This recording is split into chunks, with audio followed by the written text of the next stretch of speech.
You ever catch yourself rereading his last text or feeling a knot in your stomach but not knowing why? Or stopping yourself from saying, I love you because you're worried he may not respond the same way? Or maybe your heart pounds literally when you see his name light up your phone, but when you finish a conversation, you know that something's missing. Or maybe you catch yourself holding back the tears the morning after your date night because you don't know where things are going. If any of this sound like you want to stick around. I want to be sharing the biggest red flag in a guy you keep missing and the number one antidote you can step into to stop feeling this way starting today.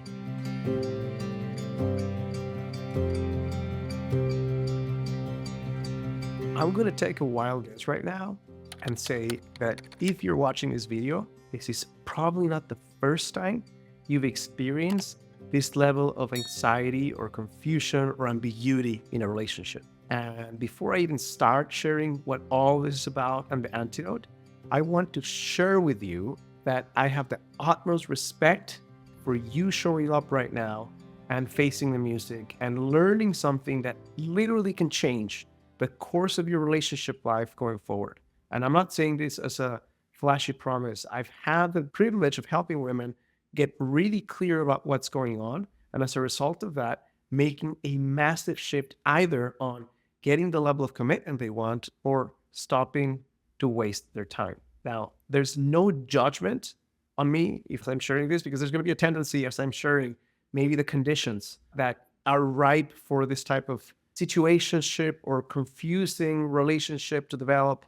There's going to be a chance for you to judge yourself and say, I should have known better. What am I thinking? I'm here to say that you can be an incredibly intelligent woman and still fall prey to these blind spots. So I need you to be extra kind with yourself, because the last thing you want to do is learning what needs to change. And on top of that, punish yourself, hit yourself with a self whip because you haven't done it the way you think you should have. If you could have done it better, I know you would have. And I think my invitation for you today is to say, well, now that I know better, I'll do better. So the first, I'm going to talk about the conditions that make this type of ambiguity possible. And then I'm going to end, so make sure to stay until the end, with the actual antidote for this to never happen to you again. And if it's happening, to change this really quickly. The first condition, if I were planting a tree that's going to germinate a little bit of anxiety and ambiguity, maybe a feeling of palpitation, not of a good kind in a relationship, these are the soil conditions and weather that would make it possible. The first one is seeking a relationship to fill a void. And here's what I mean by that. I'm not a proponent of having your life perfect before you step into a relationship. I think that's BS. I think no life is perfect. And I also think that you're going to make some changes also in connection with being with someone. However, there are two foundational places or springboards through which you can jump into a relationship. The first one is, my life is lacking shine, excitement, passion, and purpose. And I'm going to connect with this man with hopes that he's going to shine some light into my dark cloud experience. The other one is where you are so connected with your purpose and you are happy and in love with your life. And from that strong foundation, you're seeking someone who's going to help you make it even stronger. I know it sounds like a play on words, but there's a huge difference. So my invitation is, as you look at what's happening right now, what has happened in the past, is get your life as much as possible into a place where, regardless of the guy, you are happy and in love with your life. And from that place, it's going to be a lot harder for someone to kind of play this unconscious game with you. Second condition that's ripe for this type of relationship, situationship take place is a high degree of chemistry. Here's what happens. If you were to connect with a guy that you feel ambiguous about, you don't find him attractive or sexy or feel butterflies or heart palpitations when you connect with them, it'd be so easy to say, man, see you later. But the thing that changes dynamic so many times is a high degree of intensity and chemistry. Because when that happens, it's almost as if your brain and your heart get a punch of a super strong drug that say to you, if you don't continue it, you won't continue feeling this way. So you kind of lower your standards to be able to continue the connection with someone who may not be right for you. The third condition is a scarcity mindset. When you've convinced yourself consciously or subconsciously that this is as good as it gets, that it's going to take a year or more before you connect with somebody else, it's going to be so difficult, that online dating sucks, that no good guys are out there, and he's the one specimen that the Lord landed on your lap for your life enjoyment, even though it's not that way.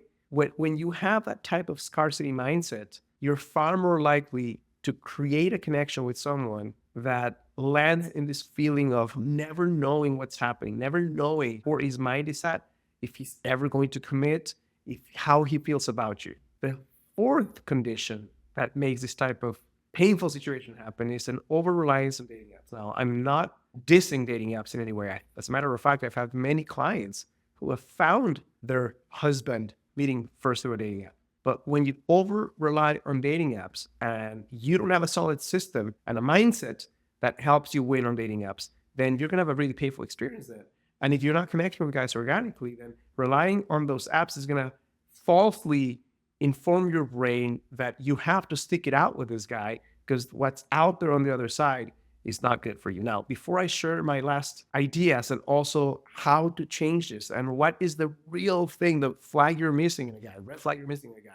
If you're a single woman watching this, I'm going to make another bet, which is you're not aware of the real root cause why you're still single. So what I've done is I've taken 13 years of helping women in every walk of life you can imagine to create the type of long-lasting marriage and life partnership with men.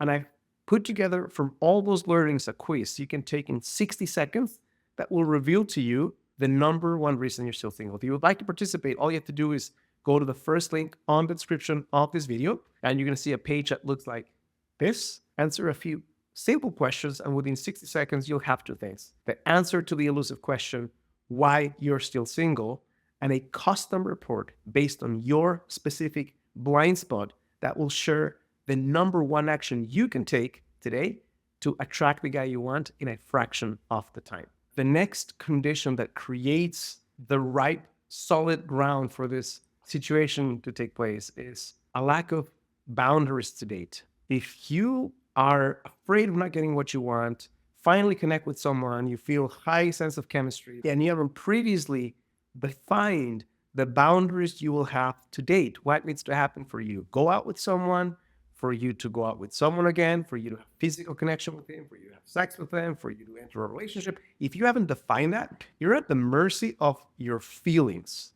And your feelings are many times a very poor indicator that will prognosticate, that will predict the quality of the relationship, because your feelings could be based on maybe past trauma, or, as I shared earlier, scarcity, or just a feeling of infatuation. And if you confuse those with the boundaries to step into dating, then you're going to go with the flow and feel very, very challenged by not knowing where this relationship is going. The last one I'll share right now, before I share the actual red flag you're missing out on, is what I call the Easter Bunny syndrome. Like, listen, I was a kid and I knew that Easter Bunny didn't exist, but if I continued living in it, I'd continue getting chocolates and cash on Easter.